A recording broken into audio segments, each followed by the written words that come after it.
Hello everybody and welcome back to another Magic the Gathering arena video. This is definitely an arena video because today I am going to go through all of the previewed cards for the upcoming Brothers War Alchemy release. Can I put that any more in the middle of the screen? No.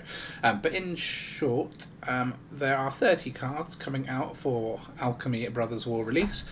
There's only a handful of each colour, so we'll cover them all off in this video. I'm just going to go through them, see which ones look good, see which ones don't, and see where it might take the Alchemy meta.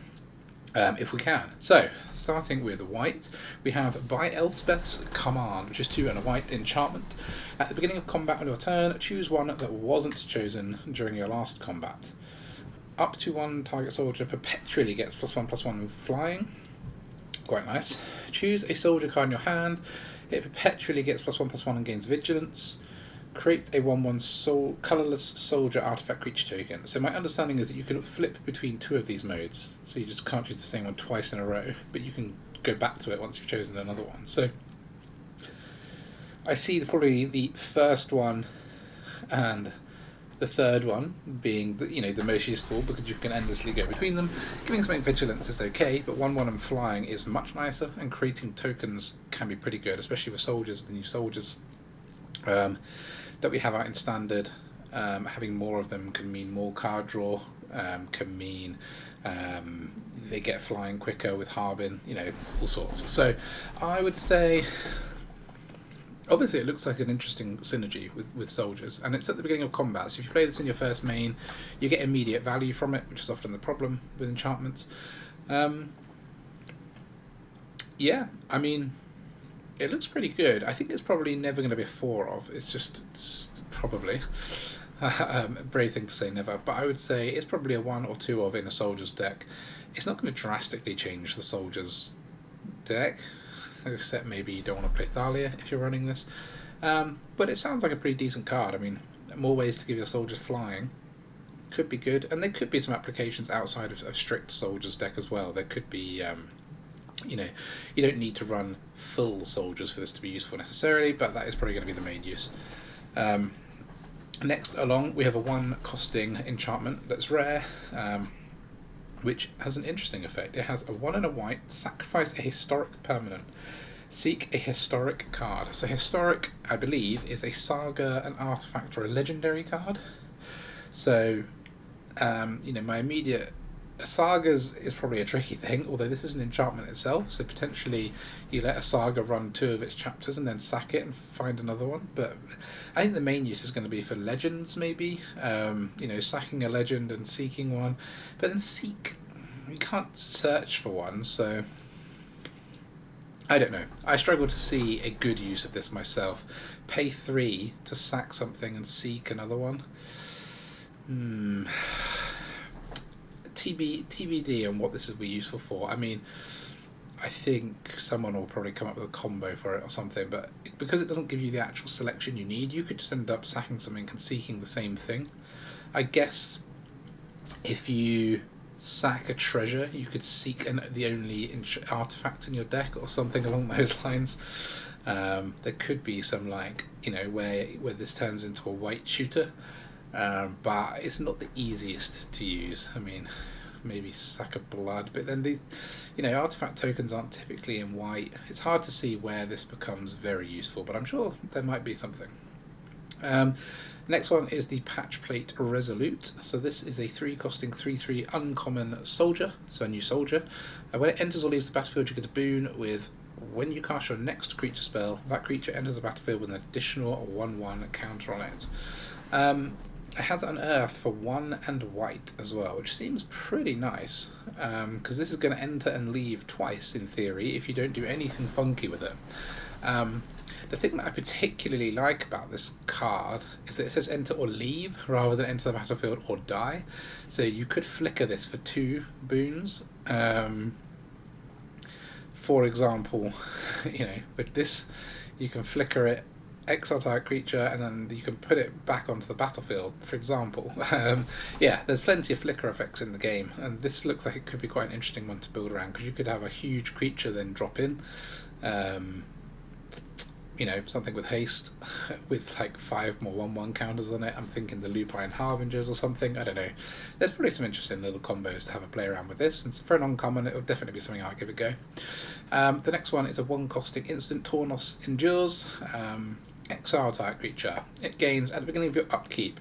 If this card is exiled, it perpetually gets +1/+1, then you may put it onto the battlefield. So typically going to be used as a flicker/saving effect for your own creatures.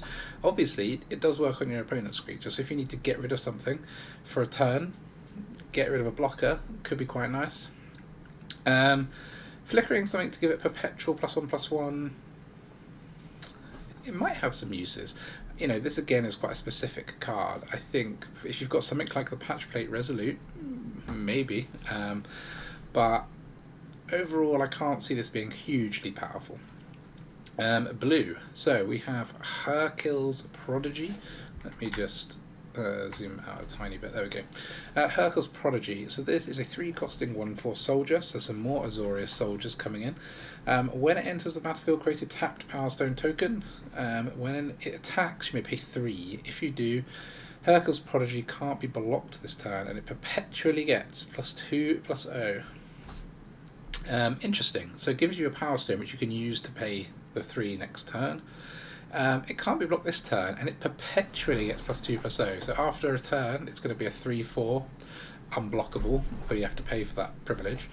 Then a 5/4 unblockable, then a 7/4 unblockable. I don't think it's great.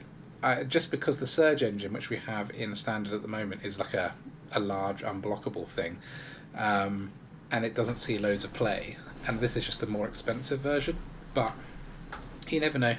You know, there could be some specific applications for it. It pairs relatively well with things like anything that like grants double strike, but then it's very easy to remove still. It does have 4 toughness, but yeah, I think it's probably a bit weak just because of the, you know, you pay 3 and then you effectively pay 2 again, because one of them will be mana generated by itself. So this is basically 5 for a 3/4 unblockable. It's a bit expensive. Next one is Piece It Together. Piece It Together is 1 blue sorcery, starting intensity of 1, draw a card.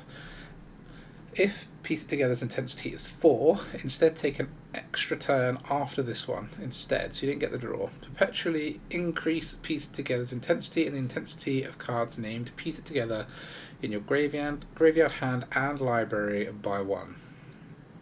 Okay, so there's definitely quite a bit to unpack here. So, on first read, obviously, you play, once you've managed to play 4 copies of this, so all 4 copies of this, you will take an extra turn. However, in Alchemy, there are plenty of ways to bring instants and sorceries back from your graveyard, which is by far and away going to be the most likely way that this is used. So I would say what you are likely to see is this index with the I can't remember what it's called, the 4-costing thing that goes down to 2-costing if you've got no instants and sorceries in your hand, to bring this back and then cast it again and again. Whether you'll be able to get it to abuse this, because that's ultimately what extra turns is for, right? It's for abusing, not for ever just taking 1 extra turn and then being done. Because the thing is, once you go past 4, once your intensity is 5, 6, 7, you're not getting extra turn. So you only ever get it once. It's just whether you can get it once very easily, then it could be worth doing. But having to get it to 4, I feel like this card is a trap. It feels like it baits me. I don't feel like it's that good. But you never know. You never know. In the right shell. But this to me feels like you're going to have to spend too many resources trying to cast it 4 times, that once you do that, your extra turn isn't even going to be that useful. But I would like to be proven wrong. The Warzone Duplicator is a 6-costing 6/6 rare, or it has a 4-cost for a 3/3 prototype. When it enters the battlefield, return target creature an opponent controls with less than Warzone Duplicator's power to its owner's hand. If that creature wasn't a token, conjure a duplicate of it into your hand. It perpetually gains, you may cast mana as though it were any colour to cast this. So effectively it's a 4-costing 3/3 that can bounce something with 2 or less power back to its owner's hand, and you gain a copy of it. The thing is with this is it's just when it enters the battlefield,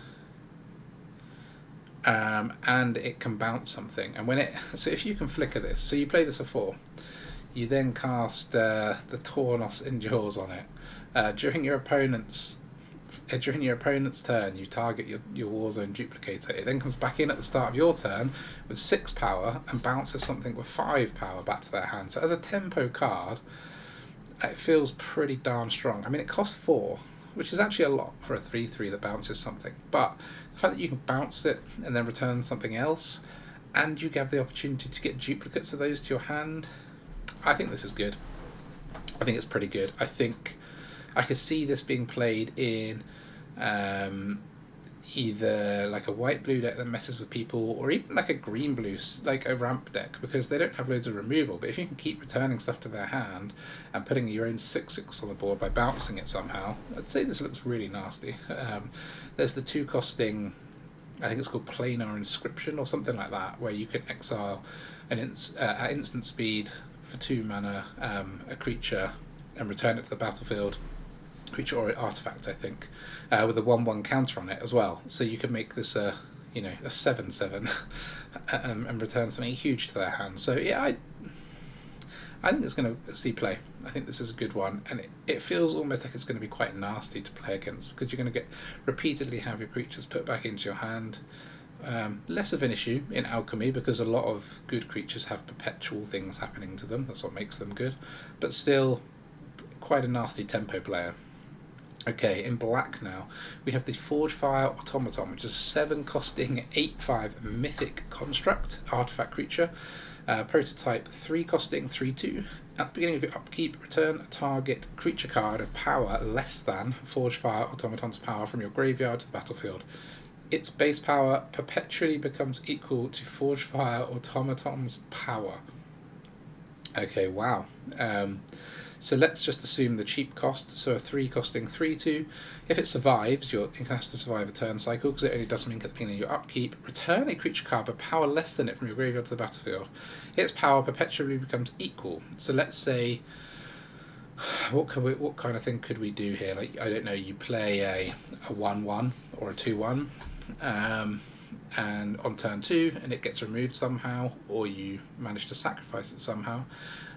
You get that back as a 3/1 or a 3/2, and then if it dies again, you can never get it back again, unless your automaton has gained power in the meantime. But the fact that it does it once a turn actually seems quite powerful, although it does have to stick around. So very interesting. I mean, it feels to me again that it's a bit of a cheeky flicker this, because it's the cards that have a huge difference in their prototype cost to their cost.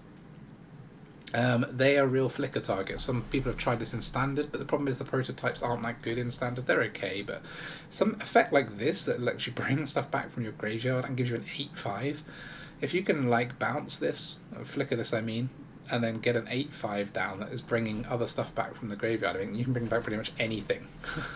And bring it back, not only bring it back, but with 8 power. So if you've got any old junk in your graveyard, let's say, I don't know, just a creature that's milling the 1/2 black thing for 2, can't remember what it's called, that would come back as an 8/2. It just seems really strong. It seems really strong to me. So I would say there's going to be a lot of build around with this card. Whether it will be as good as I think it is, it's hard to say. But I would say, especially being with the perpetual increase of power, this is going to be decent. Okay, the Gixian Recycler is a 2 costing 3/1 artifact, Phyrexian Horror. When it dies or is put into your graveyard from your hand or library, conjure a card named Gixian Recycler into your graveyard. Unearth 1 and a black. Okay, so basically it makes its way into your graveyard from anywhere, whether it dies from the battlefield or from your hand or from your library. So if you mill it, you create an extra copy of it in there, so you can unearth them basically.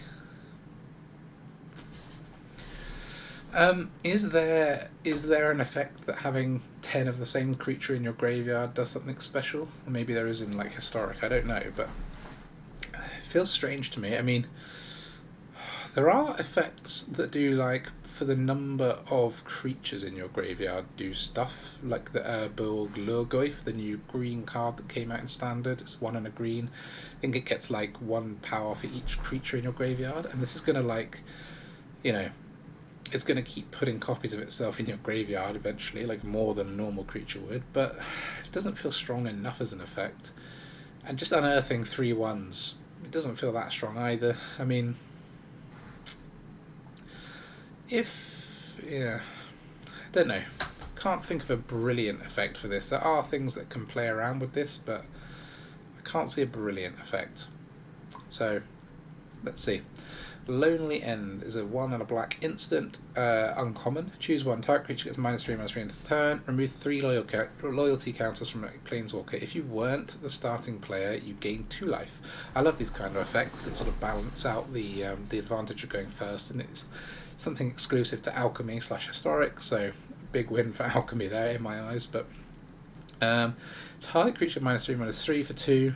Alright, remove 3 loyalty counters from Planeswalker. Alright.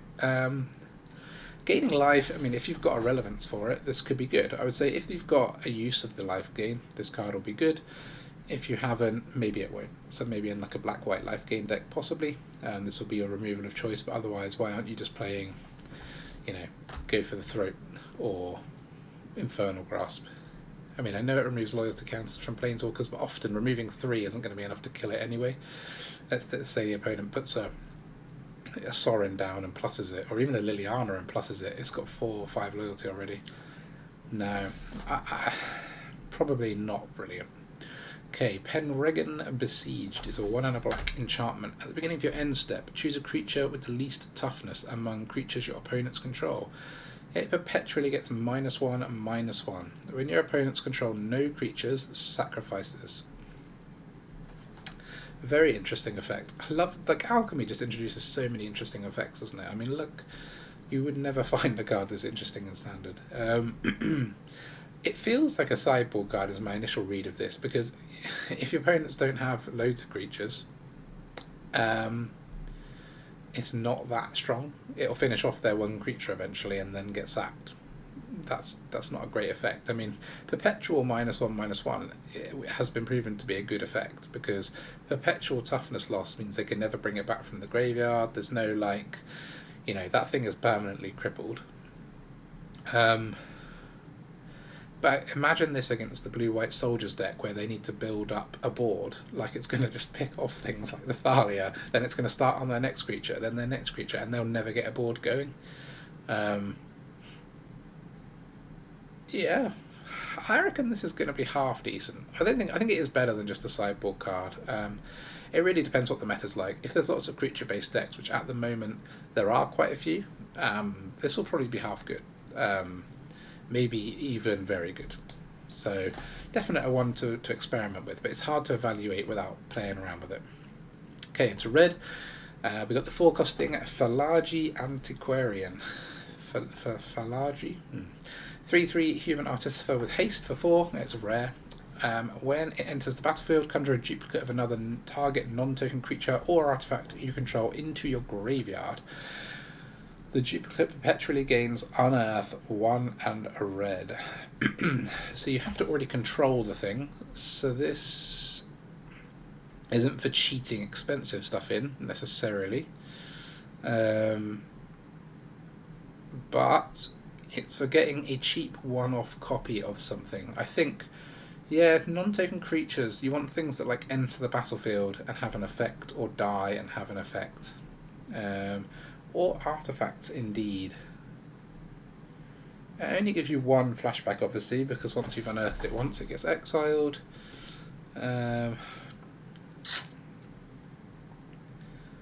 Yeah, 4 costing, 3/3 haste. My initial feeling is not overly strong, but could have some uses. Okay, Kayla's Kindling is a 5 costing mythic enchantment. When it enters the battlefield, it does 2 damage to any target, so shock, so that's 1 red mana's worth. What's the 4 for? At the beginning of your upkeep, draft a card from Kayla's Kindling spellbook and exile it. Until end of turn, you may cast that card, and the spellbook for this is down here. So we've got a Braid, Banefire. I won't go through all these cards, but basically a selection of pretty good burn-related cards. I mean, Gutter Snipe, for anyone who played in that standard. It's one of the first standards I played in, and so much fun to have around, but fairly weak. Lightning Bolt's in there. Season Pyromancer sees a lot of play. Terror of the Peaks. I mean, obviously you have to pay for whatever you're playing. 2 damage to each creature and each player, so there's a sort of small board wipe in there. Yeah, I mean, they're obviously pretty strong cards. So you get to draft, is it, from them? Or...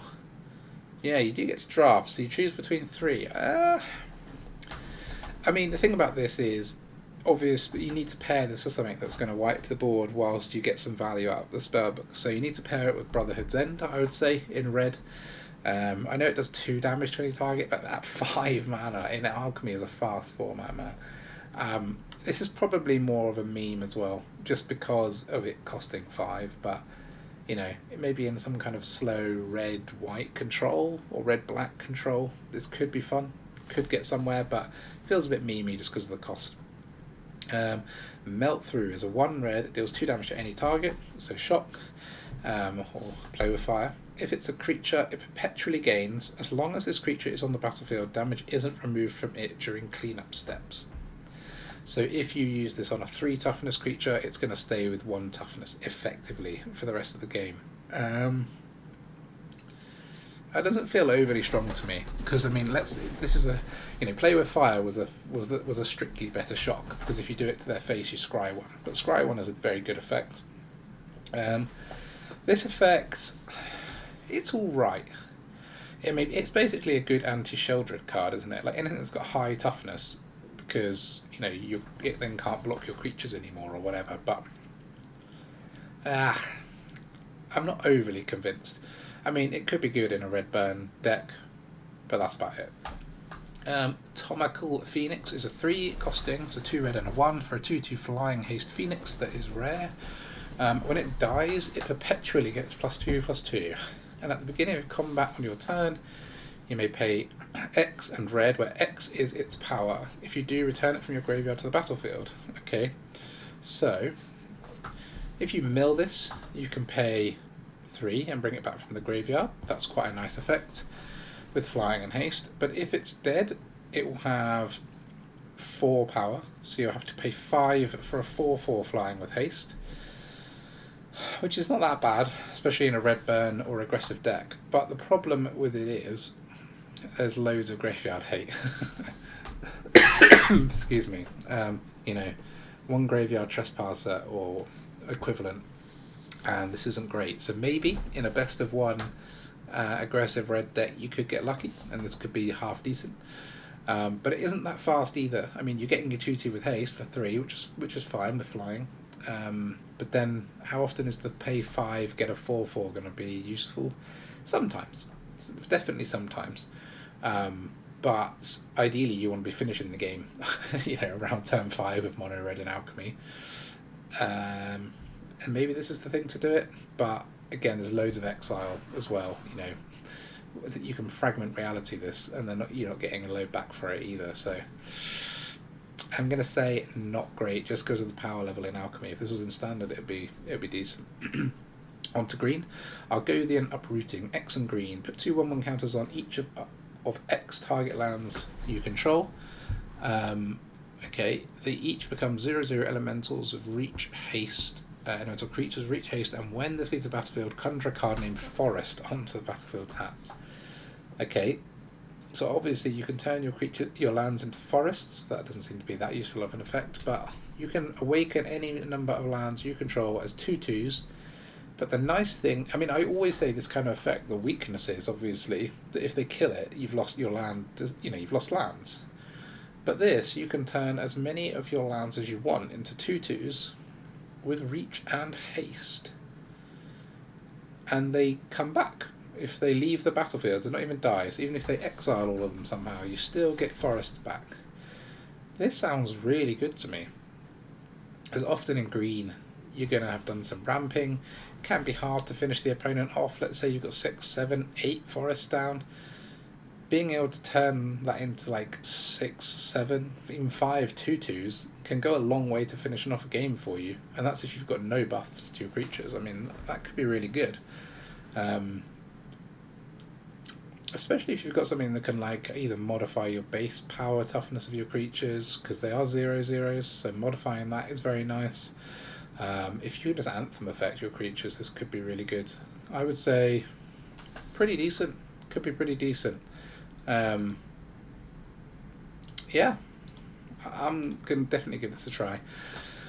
Foundry Groundbreaker is 3 and a 1, so 4 costing 3/4 Artificer, and when it enters the battlefield, sacrifice a land, then conjure 2 cards named Mishra's Foundry onto the battlefield tapped. So you sacrifice a forest, let's say, and you get 2 of Mishra's Foundry, which is the man land from standard at the moment. That's an okay man land. Well, it's a ramp spell, turning 1 land into 2. Obviously they come in tapped, so you can't ramp that turn with it. But it does cost 4, and it's only a 3/4. I mean, it has when it enters the battlefield, so you don't have to cast it, so you could flicker this in some way, but I think it's too expensive and a bit weak for green. Legion of Clay is a 4 costing enchantment that is rare. Creatures you control have trample. Whenever 1 or more non-token artifacts enter the battlefield under your control, creatures you control perpetually get +1/+1. I've just been trying to build a Dissident, whatever it's called, a Yotian Dissident deck, and I think this is the kind of missing piece, because whenever you cast an artifact, creatures get bigger. That is what you need for Yotian Dissident, because they get bigger because you put counters on them. This goes very well with the worm, the 1/3, what is it called, Teething Wormlet or something like that. And obviously it's given them trample so you can get through. So there's loads of good artifact creatures that have come out in the last set. So the Simian thing that puts counters on things. There's all sorts of other prototype creatures around. And it's when they enter the battlefield, so, you know, you can even bring them back from the battlefield or whatever you want to do.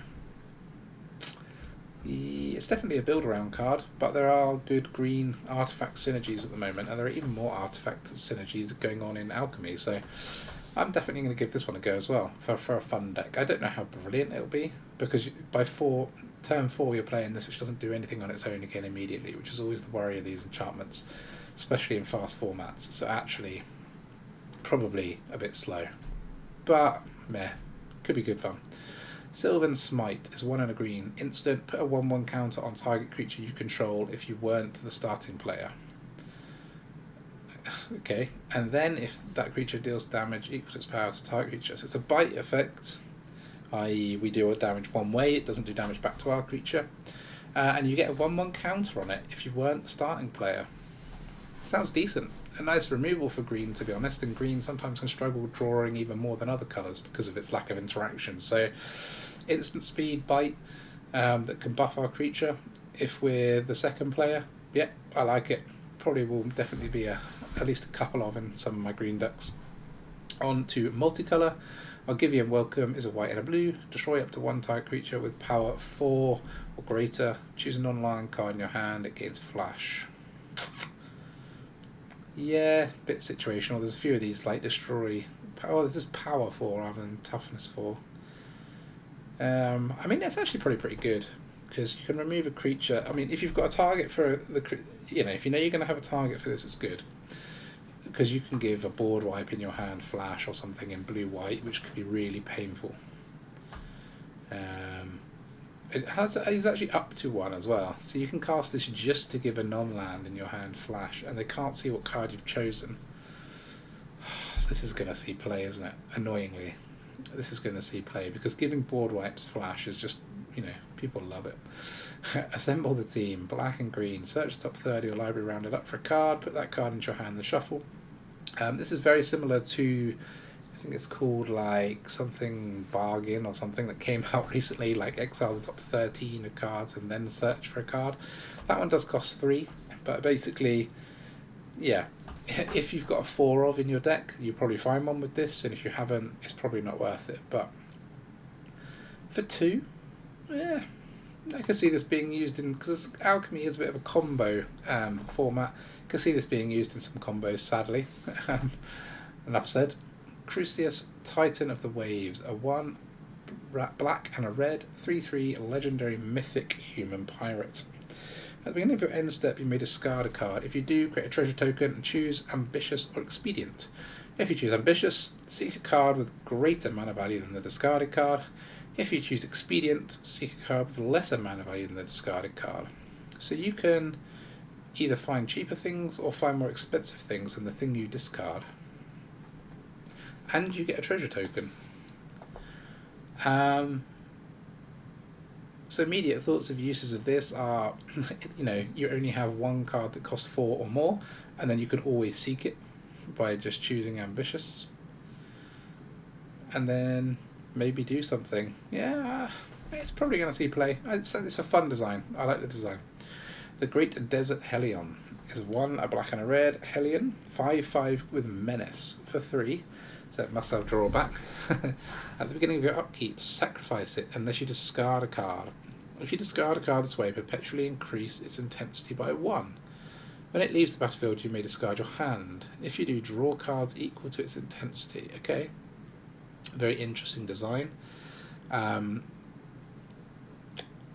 So you kind of want it in a cheap red-black deck, then have plenty of lands, and then if you flood out, you just discard them all to this. When it dies, you get a fresh hand of a load of cards, in theory. A 5/5 Menace is not to be trifled with for 3. Definitely will be giving this a go. It sounds good, but it is hard to tell just because of the funky design. Jarsil, the Dark Age Scion, is 1 a red and a green mythic 3/3 legendary human wizard, starting intensity 1. I'm liking the use of intensity here. At the beginning of combat in your turn, you may cast a spell with mana value equal to its intensity from your graveyard without paying its mana cost. If you do, perpetually increase Jarsil's intensity by 1. So it's like if you've milled a bunch of stuff somehow, which is easy, in green, probably green, red, black, it's probably a Jund thing. It has to have the exact intensities. You need a 1-drop in your graveyard, and which you can play for free. If you do, you need a 2-drop, so it has to equal exactly. So in a low curve reanimation deck of some kind, this will be very effective, but I don't really see what deck that would be. I guess in a deck where you use 1 and 2 cast sorceries to mill yourself, you can then recast them, mill yourself a bit more, and then eventually bring something big back, but you're never going to get the intensity that high on this. So it has to be cheap things you're bringing back. Yeah, not convinced. Perilous Iteration, a red and a green sorcery. Seek a card with mana value 2 or less and a card with mana value 3 or greater.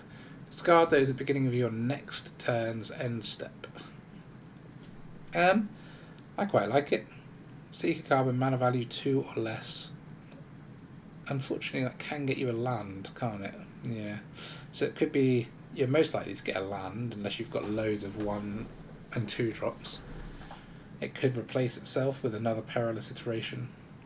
But you also get an expensive card. What the use for that is in Gruul colours, I'm not sure, to be honest.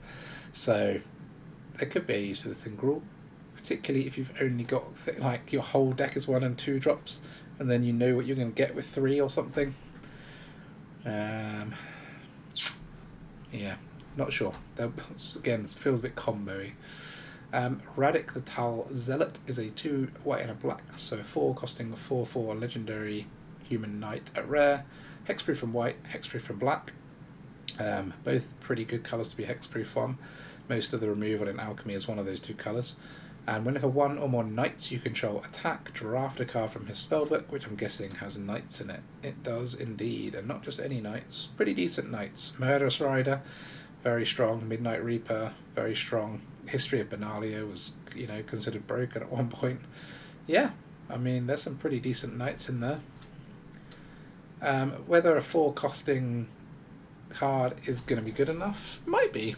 I mean, the hexproof is obviously situational. If you're playing against a white or black deck, this is going to be pretty good.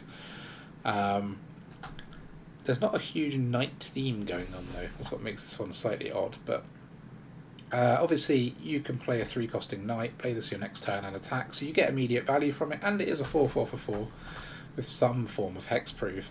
Bear in mind, a lot of removal is black. Yeah, fine. It could be alright. I have to have a look through the other knights to remind myself if this is playable. Richlau, the Headmaster, is 1, a white and a blue, for a 2/4 mythic legendary human advisor. At the beginning of your end step, you may pay 1. When you do, target artifact card in your graveyard gains this, costs 1 less to cast. Okay. If it's a creature or vehicle, it perpetually gets +2/+2. Put it into your library, second from the top. Gosh, there's a lot to think about there. So you need an artifact in your graveyard, ideally an artifact creature or vehicle. And then when you redraw it in 2 turns, it gets +2/+2 and costs 1 less. What artifact, creatures or vehicles or otherwise are you going to have in your graveyard where this is useful? I cannot think of a use, but I'm sure there will be one. Again, what a funky card at the time. Rusco Clockmaker, 2, a blue and a black. When it enters the battlefield, conjure a card named Midnight Clock onto the battlefield.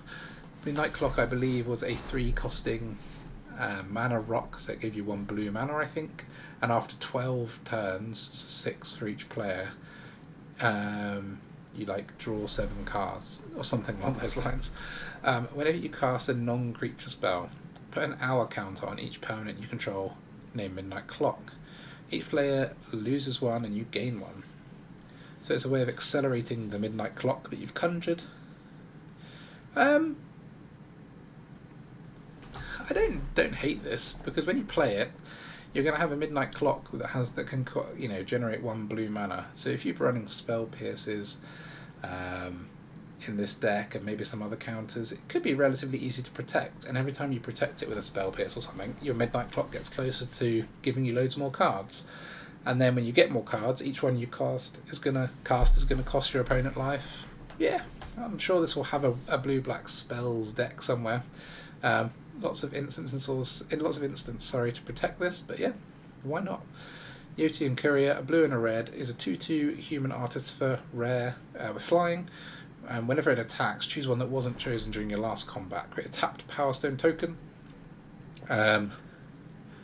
Nice. Or seek an artifact card with mana value equal to the number of Power Stones you control. I quite like it.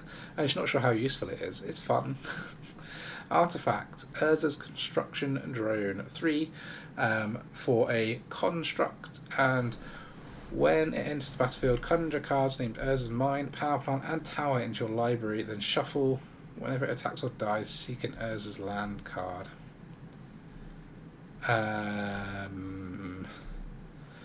I honestly don't really remember what those land cards do, but I know it's something like when you have all 3, they give you tons of mana. This is not very good, I'm going to go ahead and say. And that is everything. So, there's some absolute fun, new, interesting mechanics out there. More use of the intensity mechanic, more use of prototype, more use of improving soldiers potentially. This automaton is a fun thing. I mean, what I don't understand is what is not to like about introducing cards like this in. I think this is the fun bit of Alchemy. Introducing cards like this, they're not very good at using the rebalancing aspect. That should be a lot more prevalent in my opinion. But introducing these kind of cards is just good and fun for the format. It opens up a whole load of new decks, and using effects that you wouldn't be able to track in paper, that allows Magic to go into a digital game. So I'm all for it. I think some of these cards are going to be great fun, and I'm going to have fun making decks with them, and I hope you guys will enjoy watching it.